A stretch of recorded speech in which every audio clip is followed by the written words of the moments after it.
Well, I mentioned the huge black iron gate because it was hard for me to push it into the courtyard. I mention it because years later, when I was an adult and revisited Odessa, I went to Ryshelievskaya Street. It had, in the meantime, the street was now called Lenin Street.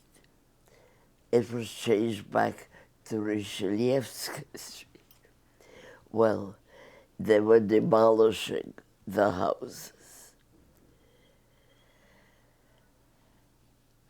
And where was the huge black iron gate?